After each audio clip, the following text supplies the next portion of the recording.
Hello everyone. We are solving the back exercise of the chapter Alcohols, Phenols and Ethers, and today we will discuss question number 29.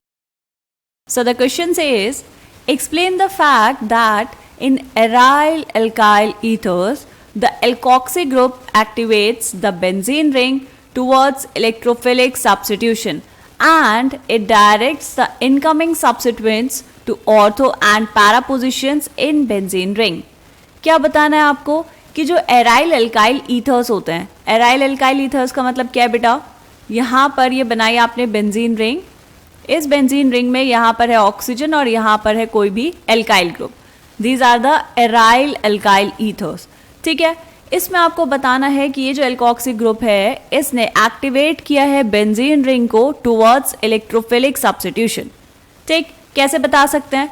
देखो बेटा, ये जो OR है इसमें इस oxygen के पास होंगे lone pair of electrons, right. ये लोन पेयर ऑफ इलेक्ट्रॉन्स होंगे यहाँ पर बेंजीन रिंग के साथ कॉन्जुगेशन में. तो हम यहाँ पर क्या करेंगे, रेजोनेंस स्ट्रक्चर्स को ड्रॉ करेंगे. देखो ये क्या किया बेटा, ये आपने ड्रॉ किए रेजोनेंस स्ट्रक्चर्स. ऐसे रेजोनेंस स्ट्रक्चर्स हम फिनॉल के लिए भी ड्रॉ कर चुके हैं, राइट, फिनॉक्साइड आयंस के लिए भी ड्रॉ कर चुके हैं. तो अभी तक तो रेजोनेंस स्ट्रक्चर्स आपको बहुत अच्छे से बनाने आ गए होंगे. ठीक है, हम क्या करेंगे बेटा, सबसे पहले इन रेजोनेंस स्ट्रक्चर्स को हम देंगे numbering. This is structure 1, this is structure 2, this is structure number 3, this is structure number 4 and this is structure number 5.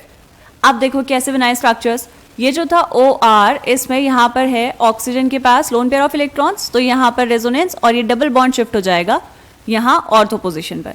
तो यहाँ पर आया नेगेटिव चार्ज. अब नेगेटिव चार्ज से यहाँ बनेगा डबल बॉन्ड. जैसे यहाँ डबल बॉन्ड बना, 5 बॉन्ड बने कार्बन पर, तो ये बॉन्ड शिफ्ट हो गया यहाँ पैरा पोजिशन पर. ठीक है, तो ऐसे करके आप सारे रेजोनेंस स्ट्रक्चर्स बना सकते हैं. क्लियर है बेटा ये चीज? तो क्योंकि यहाँ पर रेजोनेंस स्ट्रक्चर्स बन रहे हैं एंड ये जो है आपके पास OR, इसकी वजह से क्या होगा, प्लस R इफेक्ट होगा इस ग्रुप का. ये जो आपके पास है OR ग्रुप, इसका क्या है बेटा, इसका है plus R effect. Resonance show कर रहा है आपके साथ बेंजीन रिंग में, तो ये क्या कर रहा है, इलेक्ट्रॉन डेंसिटी को इंक्रीज कर रहा है इन द बेंजीन रिंग. तो यहाँ पर लिखेंगे this increases the electron density in benzene ring. ठीक है, इलेक्ट्रोफाइल क्या होता है बेटा, इलेक्ट्रोफाइल अटैक करता है किस पर, इलेक्ट्रॉन रिच चीजों पर.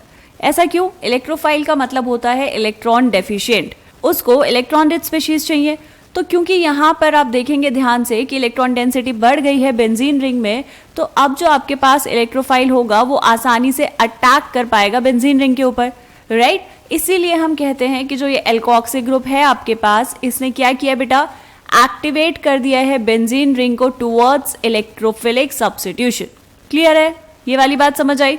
फर्स्ट पार्ट तो हो गया यहाँ पर. अब हम देखेंगे सेकेंड पार्ट. सेकेंड पार्ट में पूछा है, it directs the incoming substituents to ortho and para positions in benzene ring. इसको कैसे एक्सप्लेन करेंगे बेटा, वापस आ जाओ रेजोनेंस स्ट्रक्चर्स पर. अगर आप ध्यान से देखें तो यहाँ पर नेगेटिव चार्ज कहाँ पर है, या हम कहेंगे इलेक्ट्रॉन डेंसिटी ज्यादा कहाँ बढ़ी है, इस ऑर्थो पोजिशन पर, यहाँ पैरा पोजिशन पर एंड यहाँ पर वापस से ऑर्थो पोजिशन पर, राइट. अगर यहाँ पर इलेक्ट्रॉन डेंसिटी सिर्फ ऑर्थो और पैरा पोजिशन पर ही इंक्रीज हुई है, तो इलेक्ट्रोफाइल के ज्यादा चांसेस कहाँ पर अटैक करने के बेटा, इन ऑर्थो एंड पैरा पोजिशंस पर. फॉर एग्जाम्पल, अगर हम यहाँ पर एक एग्जाम्पल देखें, लेट्स से आपने लिया ये बेंजीन रिंग और इस बेंजीन रिंग में यहाँ पर है OCH3, ये आपने एनिजोल लिया है. इसकी आपने रिएक्शन करवाई किसके साथ बेटा, इसका हम करवा रहे हैं nitration, concentrated HNO3 and concentrated H2SO4. तो क्या मिलेगा आपको, यहाँ पर मिलेंगे ortho and para products.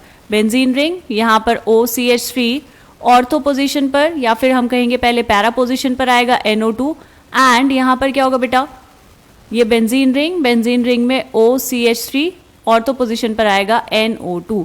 Major product क्या होगा बेटा, यहाँ पर पैरा वाला is the major product, this is major product and minor product होगा आपके पास ortho nitroanisole, this is minor product. ठीक है, ऐसा क्यों, क्योंकि ये जो इलेक्ट्रोफाइल है ये वहीं पर आएगा जहां पर इलेक्ट्रॉन डेंसिटी ज्यादा होगी, और इलेक्ट्रॉन डेंसिटी कहाँ है ज्यादा बेटा, ऑर्थो एंड पैरा पोजिशंस पर. ठीक है, तो इस चीज को भी यहाँ पर लिख लेंगे, सिंस इलेक्ट्रॉन डेंसिटी इंक्रीजेज मोर, कहाँ पर बेटा, एट 2 ऑर्थो. कौन कौन से स्ट्रक्चर में ऑर्थो, सेकेंड वाले में एंड फोर्थ वाले स्ट्रक्चर में.